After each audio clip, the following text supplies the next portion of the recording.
हस्तिनापुर से हमारा पुराना नाता है, इसलिए हमें युद्ध करने से पहले एक बार उनके साथ चर्चा करनी चाहिए। इस समय हमें शांति से काम लेना चाहिए। गुस्सा मुझे भी आता है, लेकिन जब तक प्यार से बात करके मामला सुलझाया जा सकता है तो बेवजह गुस्सा करके क्या फायदा। एक काम करो, तुम यहीं द्वारिका में रहो और मैं हस्तिनापुर जाकर सांब को ले आता हूँ। श्री कृष्ण ने अपने बड़े भैया की बात मानकर उन्हें हस्तिनापुर भेज दिया और खुद गुस्से में द्वारिका रह गए। बलदाऊ बड़े शांत भाव से हस्तिनापुर पहुंचे। उन्होंने अपने एक दूत को हस्तिनापुर के राजमहल में भेजा। उस दूत ने दुर्योधन को कहा कि बलदाऊ उनसे मिलने के लिए द्वारिका से हस्तिनापुर आए। ये सुनकर दुर्योधन तुरंत बलदाऊ से मिलने चला गया। बलदाऊ के सामने जाकर दुर्योधन ने प्रणाम किया। बलदाऊ ने पूछा, दुर्योधन, सुना है मेरा भतीजा तुम्हारे यहाँ मेहमान है। दुर्योधन ने कहा, माफ करना दाऊ जी, आपका भतीजा हमारे यहाँ मेहमान नहीं बल्कि बंदी बना बैठा है। बलदाऊ ने मुस्कुराकर पूछा, दुर्योधन, ऐसी कौन सी गलती कर दी मेरे सांब ने जो तुमने उसे कारावास में बंदी बना लिया। दुर्योधन ने कहा, दाऊ जी, उसने जो गलती की थी उसके लिए कारावास भी छोटी सजा है। उसने भरे स्वयंवर में ही मेरी बेटी का हाथ पकड़ा और उसे उठाकर द्वारिका जाने लगा, लेकिन वो ये भूल गया था कि हस्तिनापुर कौरवों की भूमि है। यहाँ का कण कण कौरवों का है। और फिर क्या था, मेरी सेना ने उसे पकड़कर कारावास में डाल दिया। अरे दाऊ जी, आपको तो शुक्रगुजार होना चाहिए जो मैंने सांब को सिर्फ कारावास में डाला है, क्योंकि हस्तिनापुर में कौरव के साथ छल करने वाले को मृत्युदंड के अलावा कोई सजा नहीं मिलती।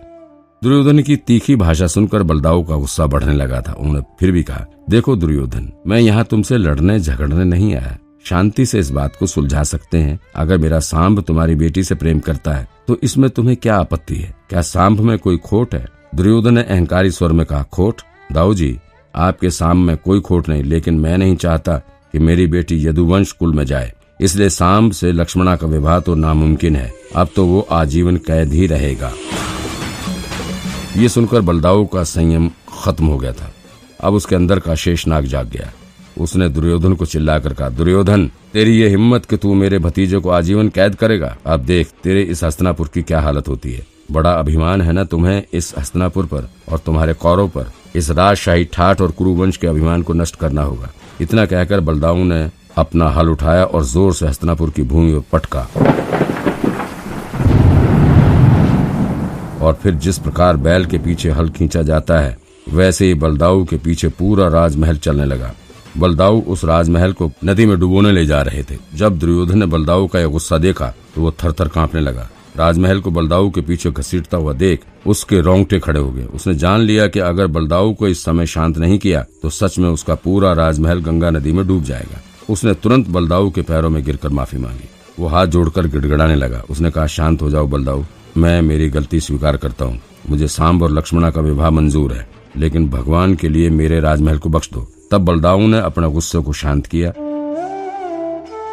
दुर्योधन ने अपनी बेटी लक्ष्मणा का हाथ सांब के हाथों में थमा दिया और बलदाऊ के साथ खुशी खुशी विदा कर दिया। इस तरह दुर्योधन और श्री कृष्ण समधी बने। दुर्योधन महाभारत का वो किरदार था जिसने अत्यंत मेहनत करके शिक्षा हासिल की थी, लेकिन उसकी सारी मेहनत पर पानी फिर गया जब उसने अपने मामा शकुनी का साथ दिया। आज की कहानी में मैं आपको बताऊंगा कि किस तरह दुर्योधन ने एक शिष्य बनकर सबका दिल जीता था, मगर उसी शिक्षा का दुरुपयोग करके सबको निराश भी किया था। बाल अवस्था में दुर्योधन अपने कुलगुरु कृपाचार्य के यहाँ शिक्षा प्राप्त करता था। वो तीरंदाजी और मल्ल युद्ध में बहुत माहिर हो गया था। माना जाता है कि कृष्ण के बड़े भाई बलराम ने भी दुर्योधन को अपना शिष्य बनाया था। दुर्योधन ने बलदाऊ से गदा युद्ध में माहिर होने की तरकीब सीखी थी। बलदाऊ भी दुर्योधन की इस कला से बहुत प्रसन्न थे। वे अपने आप पर गर्व महसूस करते थे कि दुर्योधन जैसे महारथी उनके पास शिक्षा लेने आते हैं, लेकिन वे दुर्योधन की कूटनीति से अज्ञान थे। ऐसे में एक दिन दुर्योधन जब अपने गुरु बलदाऊ के पास आया, तब बलदाऊ ने कहा, शिष्य दुर्योधन, आज तुम्हारी शिक्षा पूरी हो गई है, इसलिए मैं चाहता हूँ कि तुम मेरे साथ गदा युद्ध करो। अगर तुम जीत गए तो मैं समझूंगा कि तुमने अपनी शिक्षा पूरी कर ली है। दुर्योधन ने कहा, ठीक है बलदाऊ। दुर्योधन और बलदाऊ अपनी अपनी गदा लेकर मैदान में आ गए। उन्होंने गदा युद्ध शुरू कर दिया। दोनों एक से बढ़कर एक गदाधर थे। जितनी शातिरता से बलदाऊ हल चलाते थे, उतनी ही शातिरता से दुर्योधन भी गदा चलाते थे। उन्हें गदा युद्ध में हराना आसान नहीं था, लेकिन दुर्योधन भी किसी से कम नहीं था। आखिरकार उसने अपनी गदा से बलदाऊ को पीछे रख दिया। गदा युद्ध में दुर्योधन जीत गया। ये देखकर बलदाऊ बड़े खुश हुए। उन्होंने दुर्योधन से कहा, दुर्योधन, आज तक मैंने बहुत से शिष्य देखे, मगर तुम जैसे शिष्य बहुत कम देखे। मैं तुम्हारी इस कला से खुश हुआ। मांगो शिष्य, क्या चाहते हो?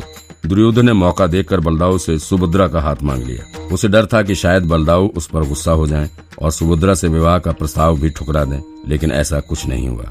उल्टा बलदाऊ ने कहा, ठीक है दुर्योधन, मेरी बहन का विवाह तुम जैसे महारथी से करवा के मुझे भी आनंद मिलेगा, लेकिन एक बार घर में सबसे बात कर लूं, फिर तुम्हें बताऊंगा। बलदाऊ की इस मुस्कुराहट भरे इस जवाब ने दुर्योधन को खुश कर दिया। वो समझ बैठा कि बलदाऊ ने उसका प्रस्ताव स्वीकार कर लिया है। वो सुभद्रा से विवाह करने के लिए उत्सुक हो रहा था, क्योंकि इसके पीछे उसके मामा शकुनी ने एक बड़ी चाल चली थी। शकुनी ने ही दुर्योधन को कहा था कि अगर द्वारिका उसके कब्जे में आ गई, फिर पांडवों को कोई सहायता नहीं कर सकता। इसलिए द्वारिका पर कब्जा करना अब जरूरी बन गया था, ताकि फिर कृष्ण पांडवों की सहायता न कर पाए। इसी कारण से दुर्योधन ने बलदाऊ से सुभद्रा का हाथ मांगा था, लेकिन सुभद्रा का विवाह दुर्योधन से नहीं हो पाया। श्री कृष्ण ने मौका देखकर अपनी बहन का विवाह अर्जुन के साथ करवा दिया। अब वो विवाह कैसे हुआ, इसके पीछे भी एक कहानी है, लेकिन वो कहानी फिर कभी सुनेंगे।